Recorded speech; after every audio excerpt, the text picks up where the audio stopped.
ಸ್ನೇಹಿತರೆ ನಮಸ್ತೆ. ನಾಡುನುಡಿ ಯೂಟ್ಯೂಬ್ ಚಾನಲ್ಗೆ ನಿಮಗೆಲ್ಲ ಸ್ವಾಗತ. ಸ್ನೇಹಿತರೆ, ನಮ್ಮ ದೇಶದಲ್ಲಿ ಬಂಗಾರದ ಬೆಲೆ ಯಾವ ರೀತಿಯಲ್ಲಿ ಏರಿಕೆ ಆಗಿದೆ ಅನ್ನೋದು ನಿಮಗೆಲ್ಲರಿಗೂ ಕೂಡ ಗೊತ್ತೇ ಇದೆ. ಸದ್ಯ ದೇಶದಲ್ಲಿ 24 ಕ್ಯಾರೆಟ್ನ ಬಂಗಾರದ ಬೆಲೆ 14,000 ಗಡಿಯನ್ನು ದಾಟಿದ್ರೆ 23 ಕ್ಯಾರೆಟ್ನ ಬಂಗಾರದ ಬೆಲೆ 13,000 ಗಡಿಯನ್ನು ದಾಟಿದೆ. ಆದರೆ ಈ ಒಂದು ದೇಶದಲ್ಲಿ ಮಾತ್ರ ಪ್ರತಿ ಗ್ರಾಮ್ ಚಿನ್ನವನ್ನ ಕೇವಲ 1,800 ರೂಪಾಯಿಗೆ ಖರೀದಿ ಮಾಡಬಹುದಾಗಿದೆ.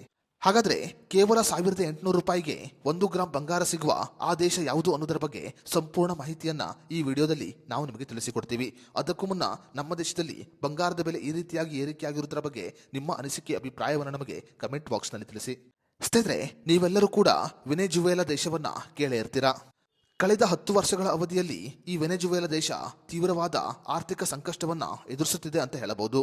ತೀವ್ರವಾದ ಆರ್ಥಿಕ ಸಂಕಷ್ಟವನ್ನು ಎದುರಿಸುತ್ತಿರುವ ಈ ದೇಶದ ಕರೆನ್ಸಿ ಮೌಲ್ಯವು ಒಂದು ಕಾಗದದ ಚೂರಿಗಿಂತ ಕಡಿಮೆಯಾಗಿದೆ. ಈ ದೇಶದ ಆರ್ಥಿಕ ಪರಿಸ್ಥಿತಿ ಎಷ್ಟು ಹದಗೆಟ್ಟಿದೆ ಎಂದರೆ ಜನರು ದಿನಸಿ ಸಾಮಗ್ರಿಗಳನ್ನು ಅಥವಾ ಬ್ರೆಡ್ ಖರೀದಿ ಮಾಡಲು ನೋಟುಗಳ ಬದಲಾಗಿ ಚಿನ್ನದ ನಾಣ್ಯವನ್ನ ಕೊಡುತ್ತಿದ್ದಾರೆ.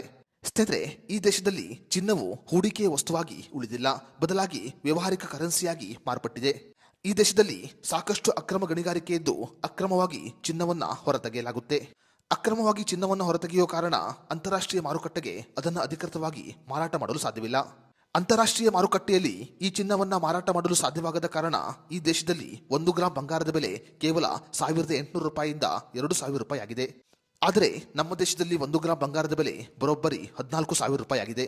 ಬೇರೆ ದೇಶದವರು ಈ ದೇಶದಲ್ಲಿ ಚಿನ್ನವನ್ನು ಖರೀದಿ ಮಾಡಿ ಆಮದು ಮಾಡಿಕೊಳ್ಳುವುದು ಕೂಡ ಕಾನೂನು ಬಾಹಿರವಾಗಿದೆ.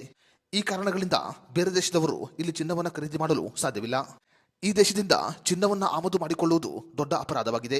ಒಂದು ವೇಳೆ ಈ ದೇಶದಿಂದ ಚಿನ್ನವನ್ನ ಆಮದು ಮಾಡಿಕೊಂಡರೆ ನೀವು ಕಾನೂನು ಸಂಕಷ್ಟವನ್ನ ಎದುರಿಸಬೇಕಾಗುತ್ತೆ.